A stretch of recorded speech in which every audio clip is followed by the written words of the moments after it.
There's a neurological lockdown that happens in the first 18 minutes after you open your eyes. In that window, the brain is in dopamine deficit, and any attempt to force productive action produces automatic internal resistance. Napoleon Hill documented this in 1937. He called it the window of natural resistance. And 95% of people try to beat procrastination in exactly that moment.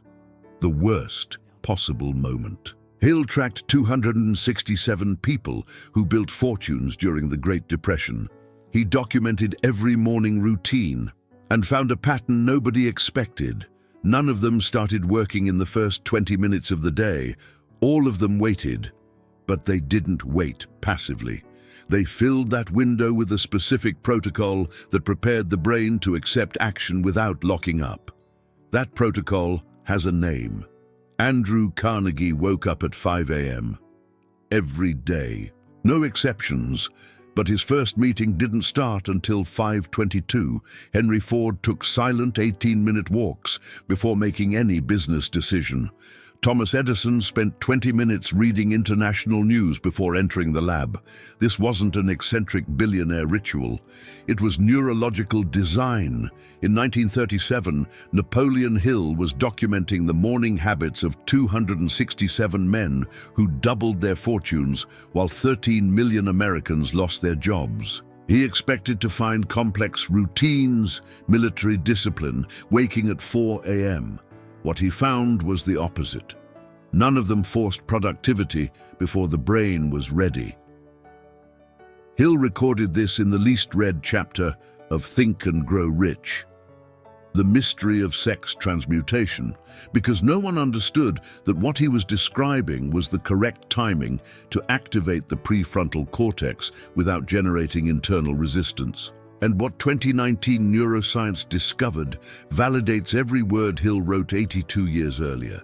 There is a window of dopaminergic vulnerability that lasts between 15 and 20 minutes after waking, and trying to force action during that period is biologically impossible without a high emotional cost. You've lived this. You wake up with the clear intention of starting productive. The most important task of the day has been on your mind since the night before. You went to sleep thinking about it. You woke up knowing exactly what you needed to do. But when you open your eyes, your body locks up. The first decision isn't to start. It's to roll over for 5 more minutes. Then it's 10. Then you grab your phone, just to wake up. You open notifications. You reply to messages that weren't urgent. You open the feed. You close the feed. You open it again. When you notice 40 minutes have already passed, the important task remains untouched. Now you're behind. Now the pressure has increased, and the procrastination that should have been beaten in the morning has only grown. Say this out loud. Intention without timing is just self-deception with an alarm clock. This pattern repeats every day. You wake up motivated. You go to sleep frustrated. The gap between what you planned to do and what you actually did keeps growing, and guilt comes with it because you know what needs to be done. You want to do it, but your body doesn't respond. This isn't a lack of discipline. It isn't weakness. It isn't you being lazy. It's the wrong timing. The problem isn't your morning. It's the moment you try to force action. You're trying to rev a car with a cold engine. The brain hasn't started up yet, and forcing a launch in that state generates chemical resistance, not psychological resistance. In 1937, Napoleon Hill interviewed an accountant named Robert Callahan, 28 years old, Chicago. Callahan woke up at 6 a.m. with his task list ready, but by 7:30 he still hadn't started anything. He didn't understand why. He thought it was a character flaw. When Hill showed him the real mechanism, Callahan changed only one thing: the timing of his first action. He didn't change the action. He didn't change the routine. He changed the moment he started. 3 weeks later, his morning procrastination had disappeared. But before understanding what Callahan did, you need to understand what everyone taught you wrong about productive mornings. because what the productivity industry sells is accelerating the problem, if what you just heard makes sense.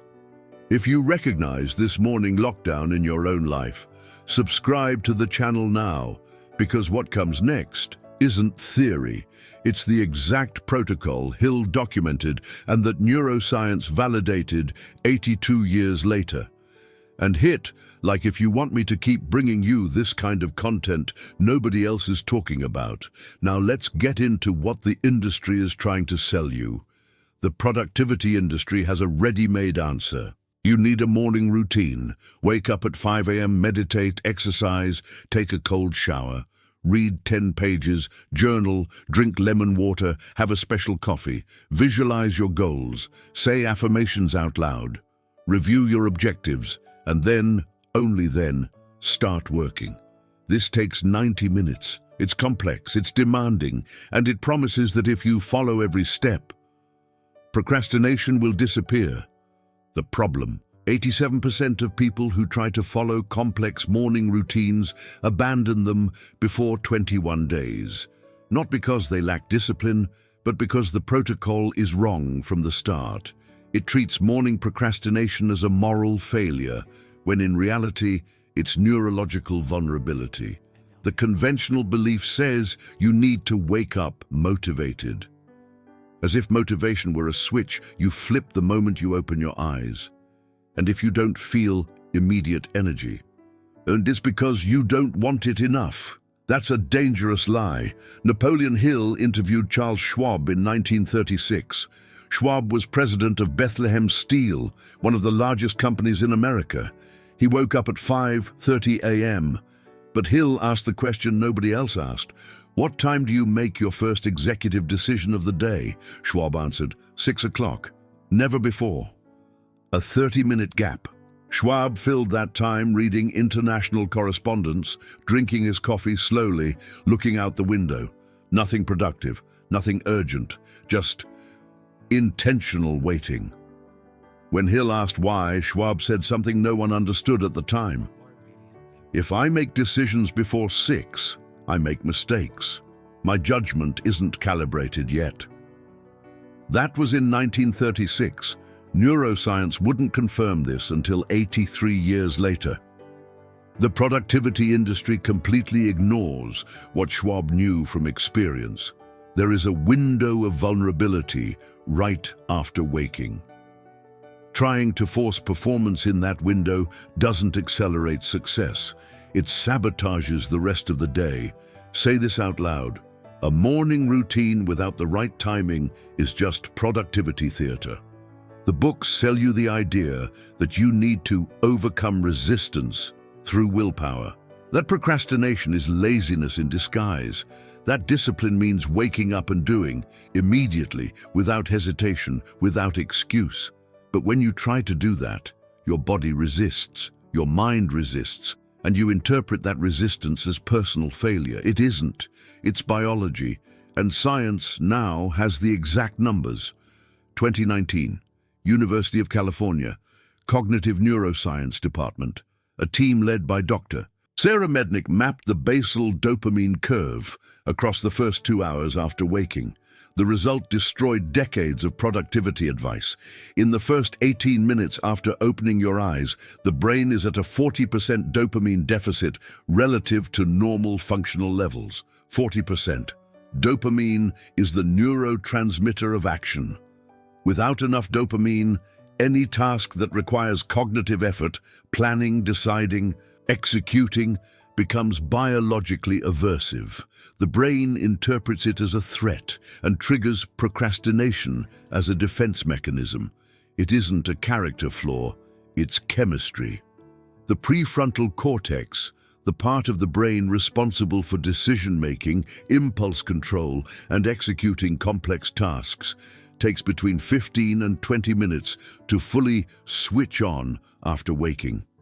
During that window, it's in energy-saving mode. Meanwhile, the limbic system, the part of the brain that seeks immediate reward and avoids discomfort, is already active, fully functional, operating at maximum capacity. So, what happens when you try to force a difficult task in the first 20 minutes of the day? The limbic system detects effort, detects discomfort, and since the prefrontal cortex isn't yet strong enough to override that response, the limbic system wins. You procrastinate. You grab your phone, you put it off, you avoid it, and you interpret this as a lack of discipline when it's actually temporary dopaminergic imbalance. Charles Schwab knew nothing about basal dopamine, but he knew through 30 years of trial and error that decisions made before 6 a.m. were bad ones, that his judgment was out of calibration. He was describing dopamine deficit without knowing the term. And Napoleon Hill, in documenting this, recorded the pattern. America's most productive men didn't force immediate action upon waking. They waited. They filled the first 20 minutes with something that didn't require effort, but that prepared the brain to accept effort afterward. Say this out loud. Forcing productivity too early is self-sabotage with an alarm clock. Mednick's study went further. They tested 2 groups. The first group was instructed to start cognitive tasks immediately after waking. The second group waited 20 minutes, filling that time with passive activities, light reading, audio, sun exposure. Result: the second group completed 34% more tasks throughout the day, with less internal resistance, with fewer episodes of procrastination. The difference wasn't in the amount of effort, it was in the timing of the first effort. And this validates what Andrew Carnegie had been doing every morning since 1875. Wake up, but don't act. Wait 22 minutes, fill the window, and then start when the brain was ready. If you want to apply this now, not just understand it, but actually reprogram yourself, the Mental Reprogramming Planner was made for this. 21 days of protocol based on neuroscience and Hill's principles to eliminate procrastination and build real discipline. The link is in the pinned comment on this video. And subscribe to the channel, because what comes next is the mechanism that explains why all of this works. Napoleon Hill called this the mental anchoring protocol. He never used the word dopamine, but he described exactly how to fill the first 20 minutes of the day to prepare the brain to accept action without resistance. The protocol has 3 movements. First movement: high-density passive input. In the first 10 minutes, the brain needs to receive information, but without demanding an active response. Reading dense text, listening to structured content, exposure to complex ideas that the brain processes without needing to react. This gently activates the prefrontal cortex. No pressure, no demand for execution, just reception. The brain starts leaving energy-saving mode, without realizing it's being prepared to work. Andrew Carnegie read international correspondence, letters from partners in England, operations reports from Canada. Nothing that required an immediate decision, just absorbing context. Henry Ford listened to technical newspapers being read aloud while walking slowly around his property. Light movement, dense input, zero demand for action. Second movement: identity anchoring. Between minutes 10 and 15, the protocol calls for a repeated mental affirmation, not as an empty mantra, but as an identity instruction. Who you are, not who you want to be, who you are. Thomas Edison would repeat quietly, "I am someone who solves the impossible. I've solved it before, I'll solve it today." 3 times, always the same words, always the same tone. This isn't visualization, it's identity anchoring. The brain receives instruction on who is operating and calibrates the day's actions accordingly. Napoleon Hill documented 89 men who used variations of this technique. None of them visualized outcomes. All of them repeated identity. I am someone who executes. I am someone who doesn't put things off. I am someone who finishes what they start. This fills the vulnerability window with clear instruction, while the prefrontal cortex is still ramping up to full capacity. Third movement, 5 minutes of direct sun exposure, even if it's through a window, even if the day is cloudy. Natural light in the first 20 minutes of the day accelerates cortisol production, the hormone that completes waking, and signals to the body that action mode can begin. Charles Schwab did this without knowing why. He'd stand on the porch for 5 minutes before entering the office, looking at the horizon, not thinking about anything specific, just exposure. Neuroscience explains it. Morning sunlight regulates the circadian rhythm and triggers a rise in basal dopamine that had been in deficit. In 5 minutes, dopamine rises 18%. In 10 minutes, 31%.